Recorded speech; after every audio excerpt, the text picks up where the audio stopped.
Good day, everybody. Charmaine Miller here, still running with you on this journey of continual learning and personal growth. Today, I'm continuing the conversation about feedback by giving you a snapshot of what quality feedback should look like. You see, if you don't know what quality feedback should look like, then you might fall prey to accepting or even giving feedback that isn't worth a hill of beans. Have you ever given advice to someone only to hear, "You can't be talking to me"? Or perhaps you were on the receiving end of the advice and you made such a statement because the so-called feedback was ludicrous.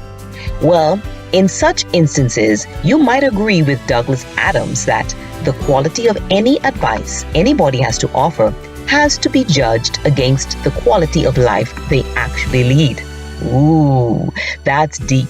But today, I won't focus on the giver of the feedback, just the feedback itself.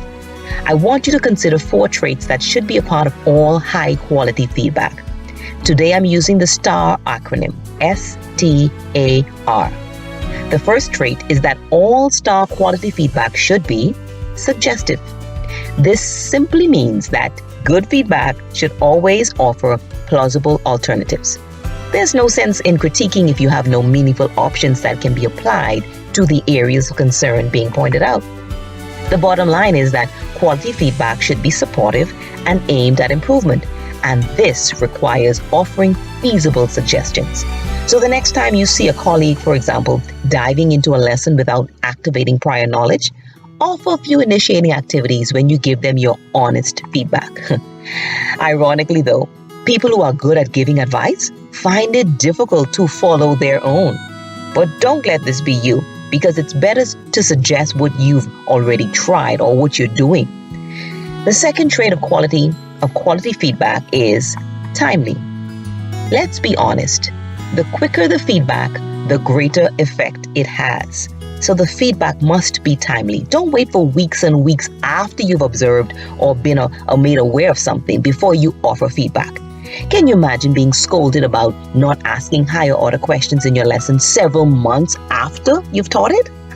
That kind of information would have been better received much earlier. Or maybe you can empathize with that student who doesn't remember the hurtful comment made to a classmate a month prior to your verbal reprimand.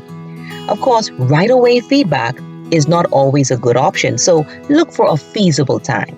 Because you can say the right thing at the wrong time. The third trait of high quality feedback is applicable. Make it applicable. The feedback should always be relevant to the task that was observed or the goals of a particular activity. In other words, it should not beat all around the bush at trivial matters that are unrelated to the real issue.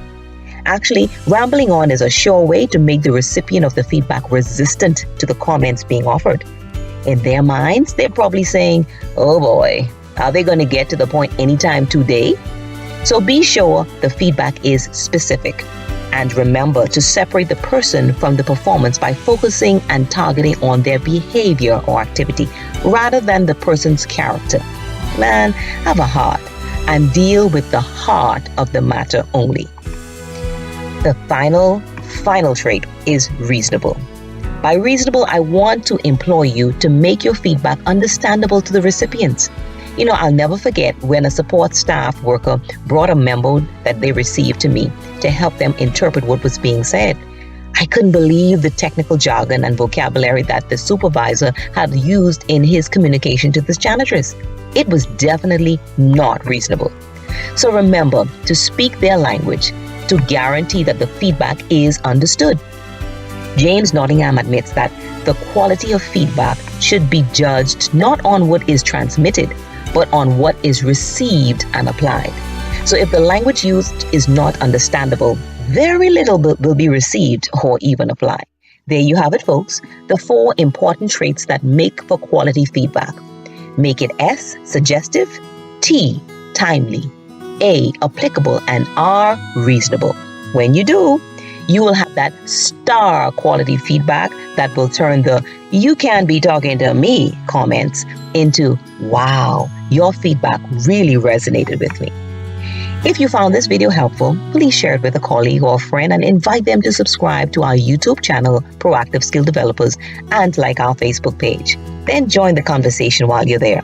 In the meantime, let's choose to keep learning and growing, because what we learn becomes a part of who we are. And like Einstein said, once we stop learning, we start dying. So never stop learning, because life, as you know, never stops teaching. Until next time, to your success.